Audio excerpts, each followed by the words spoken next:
Scott, I want you to do something. Not doing that again. Quiznos. Toasty. Do you remember Quiznos, the sandwich chain that used to be everywhere? 5, 4, 3. 5, 4, 3. Subs made the Quiznos way. Well, it's not anymore. A Quiznos sandwich shop franchise in Central Point happens to be closing the doors in the next 5 days. It's a brand that went from being a top Subway rival with 5,000 locations worldwide in the early 2000s to a mere 170 open stores in June 2022. That store will officially close Sunday the 15th. But why and how? What went wrong? In this video, I'm going to explore the 10 biggest reasons why Quiznos failed and look at the company's history, its rise to prominence, and its eventual downfall. So watch the video to learn what happened to Quiznos and what other businesses can learn from its failure. Now, before getting into the failure and its reasons, let's first discuss how it all started and how it rose to supreme popularity. Origin and rise. So, way back in 1981, Quiznos kicked things off in Denver, Colorado. The first Quiznos was the brainchild of pro chef named Jimmy Labatos. Before diving into sandwiches, Jimmy had been rocking the kitchen as an executive chef at the Colorado Mine Company Steakhouse and had even cooked up his own Italian restaurant, Footers, back in 1978. This debut Quiznos joint, set up at 13th and Grand Streets in Capitol Hill, was no ordinary sub shop. They had this fancy baguette-style bread, secret sauces, and a menu filled with recipes that were, well, out of this world. But what really set them apart was their love for toasting subs. Jimmy believed toasting brought out the flavor in their sandwiches. It was like their secret sauce, but just not so secret. Quiznos wasn't just about subs. They had a whole orchestra of flavors. Aside from those famous subs, they dished out awesome salads, cozy soups, and lip-smacking desserts. It wasn't just a meal. It was an experience. Expansion and diversification. Fast forward to 1983, and Quiznos decided to share the love. They started offering franchises, kicking off their expansion under the name Quiznos American Inc. By 1987, there were 12 Quiznos locations scattered across the United States. It was clear that the Quiznos magic was spreading. Entry of Rick Shaden. In 1991, the story took an interesting twist. A young gun named Rick Shaden and his aviation ace dad, Richard Shaden, jumped into the Quiznos game. They'd opened their first Quiznos in Boulder, Colorado, and soon went on a restaurant buying spree. They snagged the entire 18-restaurant chain from the founders and renamed it Quiznos Franchise Corp. Rick Shaden took the wheel as president and later became the Big Cheese, the CEO. The Quiznos ship was sailing smoothly. In 1994, Quiznos went big, hitting the stock market with 1 million shares priced at $5 each. They cashed in $4.4 million. By 1995, there were 103 Quiznos spots all over the place. It was clear that Quiznos wasn't just a sandwich shop, it was taking over. But the real sandwich revolution happened in 2007, when Quiznos peaked, boasting over 5,000 franchise locations. It seemed like there was a Quiznos on every corner, and everyone had their go-to sub. But nobody knew a hidden storm was waiting to hit this sandwich giant. What was it? We'll talk about that later in this video. Now, let's flip this sandwich and take a bite into the not-so-savory side of this Quiznos journey. Between 2007 and 2009, something started to smell off. 1,000 Quiznos stores in the United States shut their doors. And when the Great Recession hit, things got even messier. To rescue the sinking ship, a majority stake in Quiznos was gobbled up by the Avenue Capital Group from New York in January 2012. It's like they were trying to scoop out a sinking submarine sandwich. 1/3 of Quiznos' whopping $900 million debt was wiped out, and they pumped about $150 million in cash back into the company. They were on a mission to salvage Quiznos from its downward spiral.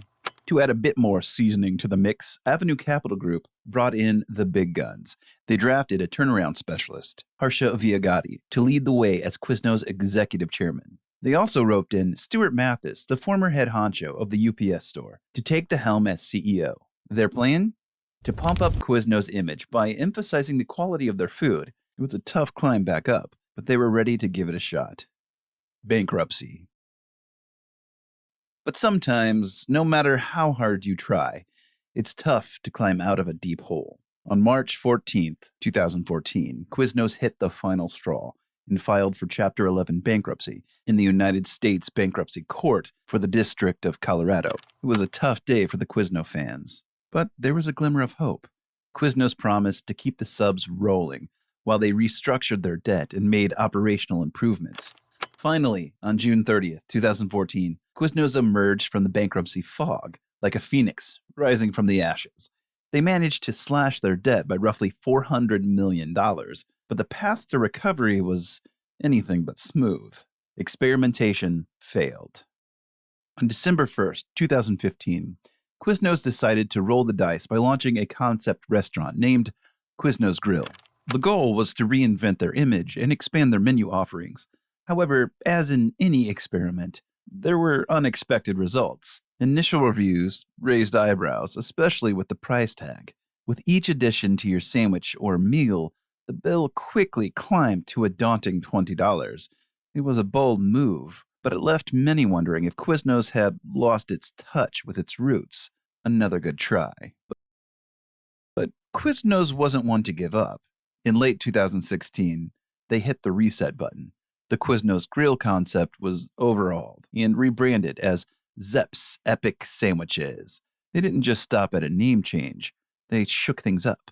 While some Quiznos Grill sandwiches remained, they introduced vegetarian options, salads, all-day breakfasts, and even loaded tater tots.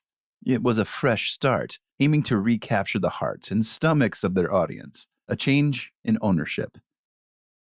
June 11th, 2018 brought a significant turning point. Quiznos announced that High Bluff Capital Partners, a California-based player in the restaurant world, had acquired them. Surprisingly, despite the change in ownership, Quiznos decided to keep its headquarters right where it was. It was a sign that they weren't ready to relinquish their identity.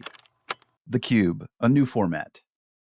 In 2021, the company's Rego Restaurants Group opened up an exciting new prototype. The very first of these prototypes opened its doors in Hobbs, New Mexico, known as The Cube. This format was designed to be more compact and adaptable.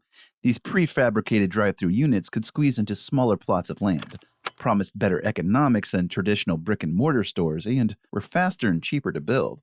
Despite all of these efforts, it was unable to thrive, once again, and was operating with only 176 stores across the United States. What were the main reasons for the decline? Let's get into that. Reasons for Quiznos' failure. Number 10. The rise of Subway. The decline of Quiznos was, in part, a result of shifting customer preferences. During the mid-2000s, Subway, a longtime competitor of Quiznos, announced its expansion plans. According to the Huffington Post, one of the significant factors behind Subway's success at the expense of Quiznos was its price point. While Subway offered affordable options, Quiznos positioned itself as a higher-end sandwich shop. Its emphasis on fancier ingredients and higher quality sandwiches translated into more attractive store interiors and better ingredients. However, it also led to higher overhead costs, which were inevitably passed on to the customer. Number 9. Overzealous expansion. Quiznos, like many successful businesses, couldn't resist the temptation of expansion. It all began with the opening of the first Quiznos restaurant in Denver in 1981. As the taste for their toasty subs spread, they decided to offer franchises in 1983. The expansion accelerated rapidly, reaching over 5,000 locations worldwide by 2007. The dream of omnipresence was intoxicating, but it came at a steep cost. Overextension led to management challenges, franchisee issues, and ultimately, financial strain. Number 8. New competitors. Potbelly and Jimmy John's.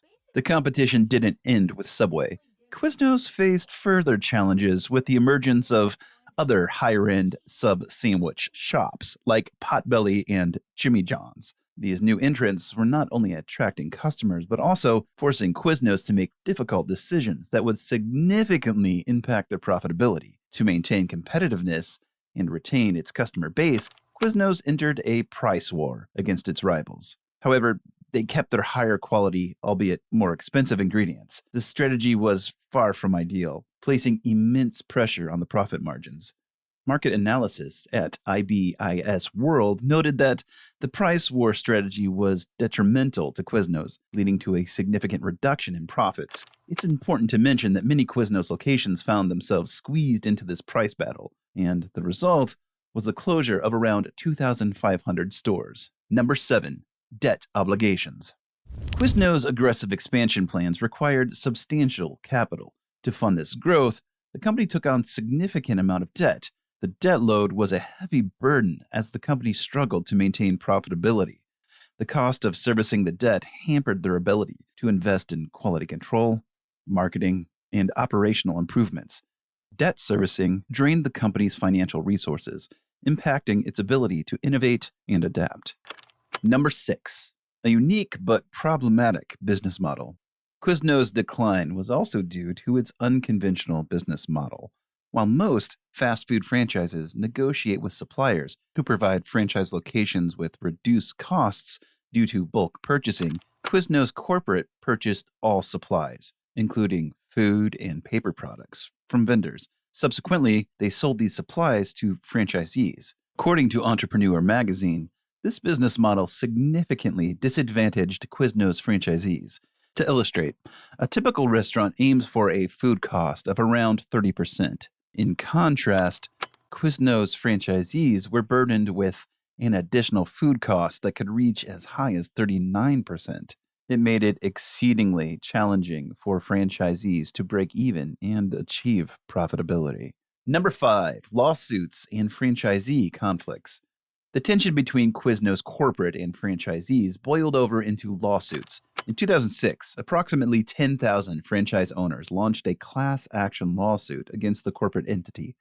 Forbes reported that these franchisees argued that Quiznos was effectively making them captive customers by forcing them to purchase supplies at grossly inflated prices. These practices, they claimed, made it nearly impossible for them to run a successful business. Although Rick Shaden, the owner of Quiznos, denied any wrongdoing, the company was compelled to settle the lawsuit. They paid out a substantial $206 million to their franchisees as a result. The legal troubles were far from over, as other franchisees filed separate lawsuits against Quiznos. Number 4. The COVID-19 pandemic. The COVID-19 pandemic has also had a devastating impact on Quiznos. Many of the company's locations were forced to close temporarily or reduce their hours of operation. Additionally, the pandemic has led to declining customer spending, further hurting Quiznos' business. Number 3, a tragic incident highlights the conflict. One of the most poignant and tragic incidents that underscored the conflict between Quiznos franchise owners and corporations occurred with Bhupinder Baber, a Quiznos franchise owner with 2 locations in Long Beach, California. Baber experienced a significant drop in sales when another franchisee opened a nearby location.